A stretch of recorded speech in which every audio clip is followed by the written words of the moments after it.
تاسو خبر یې چې د جنرال عاصم منیر او د هند فوز منوج پانډه ترمنځ څه یو شان دي. د دواړو هیوادونو فوزي مشرانو آرمي چیف جوړېدو نه مخکې په سوشل میډیا سسه افواګانې چلې دي. د دواړو دښمن هیوادونو فوزي مشرانو د کورنۍ پس منظر څه دی، د دوی کور ودانې څه کوي او څو بچي دي، او آیا دا رښتیا دي چې د عمران خان کور ودانې کرپشن مخې ته راوړو باندې عاصم منیر د ډي جی آی سای د څوکۍ نه لرې کړی شوی وو. زه ذاکر الله یم او تاسو ګورئ پښتو ډیجیټل. جنرال عاصم منیر د پاکستانی فوز یو لسم او د مهال آرمي چیف دی، ولی جنرال منوج پانډه زموږ د گاونډي هیواد هندستان آرمي چیف دی. جنرال عاصم منیر دویم آرمي چیف دی چې دوی افیسر ټریننګ سکول مانګلا او ټي اس نه سبق ویل دی. د دین وړاندې ضیاء الحق د یاد شوی سکول نه سبق ویل وو او د پاکستان فوز کې په کمیشن تر لاسه کېدو سره اډومبه آرمي چیف جوړ شوی وو. بلخوا جنرال منوج پانډه د 14 لاکو هندستاني فوز اډومبه سرلخکر دی د کوم تعلق چې د انجینیرینګ کورس سره دی. د پاکستان فوز سرلخکر حافظ سید عاصم منیر په کال 1988 کې پیدا شوی وو او اوس د دوی عمر 55 کال دی. د دوی تعلق د سیدانو کورنۍ سره دی او سنی عقیده لرونکي دي. د پنډې منځنۍ کورنۍ سره تعلق لرونکي جنرال عاصم منیر په خپل او د هغوی دورونه قاسم منیر او هاشم منیر د قران حافظان دي. جنرال عاصم منیر الخلیل قران کمپلیکس نومې د دیوبند مدرسې نه حفظ کړی دی. په دغه مدرسه کې د عدنان اکاخیل د سوري لاندې یو وخت کې د قران د زده کړې کورس کولای شي. د جنرال منوج پانډه د پیدایښت کال 1962 دی او عمر دا وخت 22 کال دی.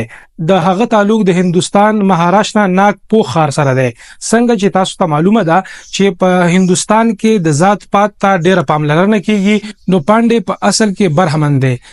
مونږ داسې ویلو شو لکه څنګه چې عاصم منیر د سیدانو کورنۍ نه دی، هم دغه شان منوج پانډه د اوچت ذات پات سره تعلق لري. جنرال عاصم منیر ته په کال 1980 کې په فوز کې کمیشن ملاو شوی وو، ولی منوج پانډه په کال 1982 کې د فوز انجینیرینګ کورس برخه جوړ شو. کچره د عسکري او د پیشې د تعلیم خبرو شي، نو عاصم منیر د نېشنل ډیفنس پوهنتون اسلام آباد، فوزي سکول جاپان او ملیشیا فورسز کالج نه د خپل پیشې تعلیم ترلاسه کړی دی. دوی په پبلک پالیسی کې ام فل هم کړی دی. ولې جنرال منوج پانډه د نېشنل ډیفنس اکیډمي نه علاوه د برتانیې سټاف فنونهات کې ماستر ډیګري ترلاسه کړی دی. جنرال عاصم منیر او جنرال منوج پانډه کې یو داسیز هم یو شان دی چې د دواړو د پلارانو تعلق د ایجوکیشن سېکټر سره دی، کوم چې د پنډې سی بي ټیکنیکل سکول پرنسپل پاتې شوی دی. د سید عاصم منیر پلار تعلیم یافته هم وو او ورسره هغوی دیندار هم وو. د هغوی په خپل محله کې یو جماعت او مدرسه هم جوړ کړی وو. جنرال عاصم منیر 3 رونه او 2 خويندې لري. د محلي خلکو تر مخه د دوی کورنۍ په حافظانو کورنۍ مشهوره ده. حافظ طاهر خلیل وای چې حافظ عاصم منیر یو تکړه طالب علم او کال 1940 کې د قران حفظ کولو لپاره داخل شو، نو په 2 کال کې قران حفظ کړو. سرګند دی وی چې د طاهر خلیل پلار حافظ خلیل احمد د عاصم منیر استاد وو. بلخوا د جنرال پانډه پلار سی جی پانډه په یو پوهنتون کې د سایکالوجي پروفیسور وو او مور یې په ریډیو کې نوکری کوله. د جنرال عاصم منیر کور ودانه د کور خزاده کومه چې ارم نقوی نومېږي او تعلق کې د اوکاړې سره دی. د ارم نقوی نیکونه د پنجاب په خوانې ضلع جنگ کې آباد دي. د ارم نقوی ماما په جنگ صدر کې اوسېږي، کوم چې ګیلانی سیدان دي او اردو ژبون کې دي. د هندستان آرمي چیف جنرال منوج پانډه کور ودانه ارچنا کومه چې د غخونو ډاکټر ده. د جنرال عاصم منیر په اړه ویل کیږي چې د دوی 2 زامن دي او دواړه معذور دي، ولې د پانډه زوی کوم چې دا وخت د هندستان په ایرپورټ کې افسر دی. سید عاصم منیر ته په کال 2013 دسمبر په میاشت کې ترقی ورکړې شو او په 20 نومبر کال 2013 کې پاکستان خفیه ایجنسی آیسای مشر وټاکل شو. د دوی د آیسای مشر په عہده پاتې کېدو د ټولو نه کم موده او صرف 9 میاشتې وروسته کور کمانډر ګجراوالا وټاکل شو. جنرال عاصم منیر د پاکستانی عسکري تاریخ هغه ځانګړي سرلخکر دی چې هغه 2 انټيليجنس ایجنسو آیسای او ملټري انټيليجنس مشر پاتې شوی دی.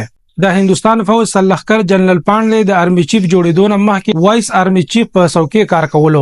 جنرال عاصم منیر که یو خوا سعودي عربستان ته د لیفټننټ کرنل په توګه لېږل شوی و، نو بل خوا منوج پانډې افریقایي ملک اتوپیا کې یونایټډ نیشن میشن کې د چیف انجینیر په توګه ذمہواری تر سره کړې دي. د پخوانی جرنیل عاصم نواز جنجو ورور شجاع نواز په خپل کتاب کراس 60 کې لیکلي دي چې په عسکري حلقو کې جنرال عاصم منیر نیغ تیر په توګه یادېږي. تاسو ته به یاد وي چې کله آرمي چیف د لګولو لپاره د شپږو جنرالانو نمونه د وزیر اعظم سیکریټریټ ته واستول شول، نو یو صحافي د جنرال عاصم منیر لپاره د ډارک هارس محاوره استعمال کړې و.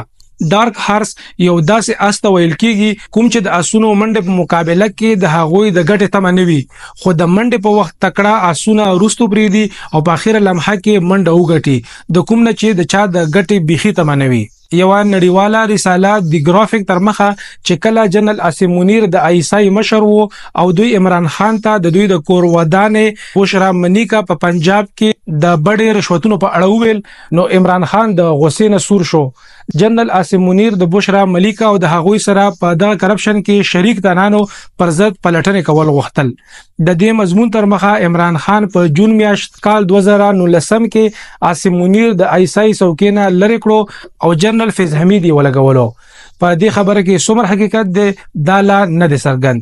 په نننی دغه ویډیو کې هم دومره. اجازه نه وړاندې یو خاص چې تاسو زمونږه پښتو ډیجیټل چینل سبسکرایب کړئ. په مخه